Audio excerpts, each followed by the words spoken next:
Luka Doncic built his image on swagger, talent, and unshakable confidence until it fell apart. The ruling on the floor is a double technical as we have a push followed by an action after the push. That means he's So suspended. Williams and Luka will both be assessed a double technical. After a bombshell suspension, he erupts in a heated, no-holds-barred press conference, firing off explosive remarks that have fans and critics buzzing, wondering if this shocking meltdown could change his career forever. The night it all fell apart. Let's go back to March 27, 2026. Lakers versus Brooklyn Nets. Crypto.com, Arena, Los Angeles. By any measure, it was supposed to be a great night for Luka Doncic. And for most of the game, it was exactly that. He was everywhere. He was unstoppable. He was playing like a man possessed, carving up the Nets defense like it wasn't even there. By the time the final buzzer sounded, Doncic had put up 41 points on 15 of 25 shooting from the field, including 5 three-pointers, to go along with 8 rebounds, 3 assists, 3 steals, and a block in 39 minutes of play. The Lakers won 116-99. It was a dominant performance from start to finish, but nobody was talking about the scoreline afterward. Nobody was talking about the win percentage. Nobody was talking about playoff seeding or the Western Conference standings. They were all talking about one moment, 5 minutes and 12 seconds left in the third quarter. A push, a swipe, and a referee who had seen enough. Here's what happened. The Lakers were trying to inbound the ball in the backcourt after a Nets dunk. An offensive foul had just been called on Doncic, already not a situation that puts a man in a calm headspace. And then Nets forward Ziaire Williams, who had just thrown down that dunk, came over. He got right in Luka's space, and according to Doncic himself, he started yelling. Not once, not twice, 3 times, right in his face. Now here's where the story splits into 2 versions. The NBA's version says Doncic pushed Williams. Officials reviewed the sequence and saw the push. They saw Williams respond by swiping near Doncic's face and throat area, and crew chief Sean Wright issued what the league calls a double technical, one on Doncic, one on Williams. The ruling on the floor is a double technical as we have a push followed by an action after the push. That means he's So suspended. Williams and Luka will both be assessed a double technical. That right there is the moment. That is the exact call that changed everything. Because that technical foul, Doncic's technical foul, was not just any technical foul. It was number 16. Under NBA rules, a player receives an automatic 1-game suspension without pay upon receiving their 16th technical foul of the season. No appeal that reverses it. No negotiation. No grace period. 16 technicals and you sit. And Luka Doncic had just hit 16. The NBA officially announced the suspension on March 28, 2026. Doncic would miss the Lakers' home game against the Washington Wizards on March 30th, that very week. 1 game, gone, just like that. Now, you might be thinking, okay, it's 1 game against the Wizards, not exactly the end of the world, and you'd be right that the timing could have been worse, but that's not the point. The point is how Luka Doncic walked into that press conference after the Nets game, still sweating from 41 points of work, and made it absolutely clear that he believed the league got it wrong. Let's hear it straight from the man himself. After the game, Doncic sat down at the podium and didn't hold back a single syllable. He looked frustrated, he looked confused, and above all, he looked like a man who felt like he'd been treated unfairly in front of the entire world. He said, and this is him speaking directly about what happened with Ziaire Williams. Well, honestly, I wasn't trying to, he said it for it all. He will f my whole family. He was talking about a different incident there. We'll get to that in a moment, but that clip tells you everything you need to know about where Luka's head has been this season. He feels provoked, he feels like the other guy always gets away with it, and he feels like the whistle keeps finding him no matter what he does. Back to the Nets game specifically. In his post-game comments, Doncic described the confrontation with Williams in blunt, simple terms. He said Williams was yelling in his face 3 times. He said he just wanted to get out of there. He said he didn't even talk. And then he said the part that really hit, that the officials described his push as exaggerated, and he strongly disagreed with that characterization. It's a double tech, of course. What can I say? I didn't even talk. I just wanted to get out of there. And they said I pushed. My push was exaggerated, which it obviously was not, and I don't know what else to tell you. That's a man who is not at peace with the call. That's a man who scored 41 points and still feels like he lost something, because in a very real sense, he did. The suspension will cost Doncic approximately $264,000, roughly 1/174th of his annual salary, based on the NBA's daily proration, nearly $250,000, gone, for a push that he says wasn't even a real push. And this is where it gets even more layered.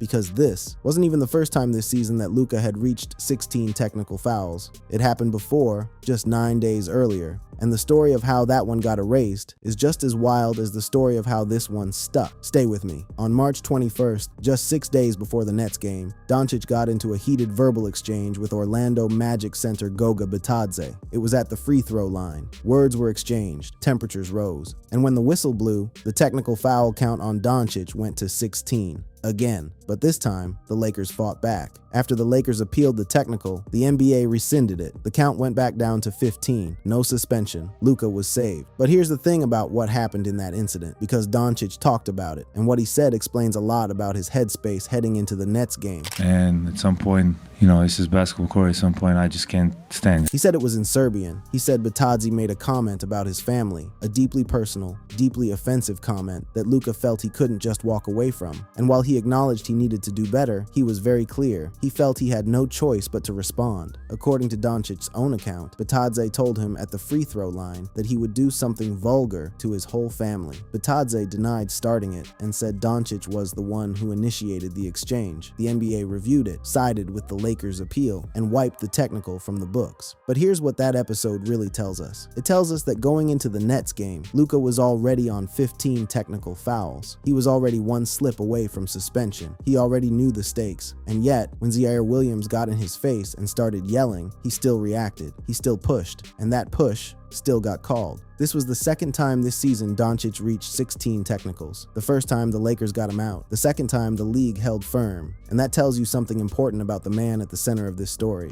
Luka Doncic plays on the edge. He always has. His passion, his fire, his refusal to just shut up and take it. Those are the same qualities that make him the most electric player in the NBA right now. The same qualities that have him averaging a league-leading 33.7 points per game. The same qualities that made him go for 41 against Brooklyn, even while one technical foul away from sitting out. But those same qualities, that fire, they cost him. One game on the bench watching his teammates try to hold it together without him. The coach, the team, and the $264,000 lesson. Let's talk about what happens the morning after. It's March 29, 2026, Sunday. The Lakers have a practice session scheduled and the media is waiting outside. JJ Redick, the head coach of the Los Angeles Lakers, walks in, and everyone wants to know the same thing. How is Luka? What did he say? How is the team handling this? And JJ Redick, to his credit, didn't dodge a single question. What he gave the media that morning was a masterclass in how a head coach protects his star, motivates his team, and still manages to tell the truth, all at the same time. And the transcripts of that press conference are worth going through carefully because they reveal a lot about the culture inside that Lakers locker room right now. Let's start with the most important question. How did Luka take the news? He's disappointed, that he wants to be there for his teammates. That's it. That's the summary. Luka Doncic was not angry. He was not throwing things across the locker room. He was not threatening anyone or demanding the league reverse its decision. He was disappointed because he wanted to play. And I've talked about this all year. He plays. He's not a guy that takes games off and could be banged up. That's a fascinating piece of context right there. JJ Redick isn't just Luka's coach. He was his teammate. He played with Doncic when they were both in Dallas, and he knows the man's mentality from the inside. And what he's saying, what he's telling the world, is that Luka Doncic is not wired to sit out. It goes against everything he is. Redick noted that Doncic rarely sits out even when dealing with physical discomfort, and framed his toughness as a central part of his identity as a player. That makes the forced absence even harder, because this wasn't an injury. This wasn't illness. This was the league telling him, you don't get to play tonight, sit down. And for Luka, that's almost harder to take than any physical pain. But here's where Redick was at his coaching best, because rather than let the team spiral into anxiety about losing their star, even for just one game, he reframed the situation entirely. He called it a reset. He called it a chance for the team to bond, to breathe, to come together. And he pointed to some of the guys on the roster who don't always get the spotlight. Players who had been stepping up when opportunities arose. Ronnie's had some good moments. Vanda's had some good moments. Maxi's had some good moments. But we're gonna need everybody tomorrow. That's the message. We need everybody, not just Luka. Everybody. Redick's point was simple but real. In Los Angeles, everybody lives far apart. One player's in Manhattan Beach, another's in Calabasas, someone else is on the West Side. You can go weeks without genuinely connecting with your teammates outside of the facility. Redick described golf as a rare opportunity for the players to spend 4 uninterrupted hours together, away from the pressure, away away from the cameras, just talking and being human beings. And this is the thing about Redick's press conference that doesn't get talked about enough. He turned a story about a suspension and a fine and a frustrated superstar, and he made it about team chemistry. He made it about depth. He made it about the guys who don't always get the headlines stepping up when it matters. That's coaching. That's leadership. But let's not pretend that the stakes weren't real, because they absolutely were. With only about 7 to 8 games remaining in the regular season at this point, and the Lakers sitting at approximately 48 wins and 26 losses entering that weekend, every single game carries enormous weight for playoff seeding in the Western Conference. You don't want to be giving away wins in late March, even against bad teams. Fortunately, and this is where the timing does actually work in the Lakers' favor, the opponent in question was the Washington Wizards, a team that has been among the worst in the league all season. The Wizards game was viewed by many analysts and fans as quote-unquote perfect timing for rest, given Washington's poor recent record. So yes, Luka would miss a game, but it would be this game. Not a game against the Cavaliers, not a game against the Thunder or the Celtics or anyone who could actually threaten the Lakers' season, the Wizards. The one team on the schedule where losing Luka, even Luka Doncic at 33.7 points a game, doesn't feel like a disaster. The Lakers were expected to lean on LeBron James, Austin Reeves, and the supporting cast in what should be a very winnable matchup. But here's the thing that makes all of this more than just Luka sits out a game against the Wizards. Here's the part that actually matters for the bigger picture. After 16 technical fouls, every 2 additional technical fouls Doncic collects will trigger another automatic 1-game suspension. Every single one after this costs $5,000. And with 7 or 8 games left in the regular season and the playoffs looming right around the corner, the pressure on Luka to keep his emotions under control just went through the roof. Because the good news, the technical foul count resets completely for the playoffs. Clean slate, fresh start, everything he's accumulated since October, gone the moment the postseason begins. But he has to get there first. He has to survive the regular season without picking up 2 more techs in the next 8 games. And given his history, given everything we've seen from him this year, that is not as simple as it sounds. Doncic is set to be eligible to return for the Lakers game against the Cleveland Cavaliers on April 1st, and when he comes back, when he walks back into that arena and starts playing again, he's going to be doing it with a target on his back, because every referee in the league now knows that Luka Doncic is one emotional reaction away from costing his team another game. That is a weight that doesn't go away just because you score 41 points. And it brings us to the biggest question of this whole story. Not just about the Nets game, not just about the Wizards suspension, but about the whole season, about who Luka Doncic is, what drives him, and whether his greatest strength might also be his biggest weakness. The fire that fuels him and burns him.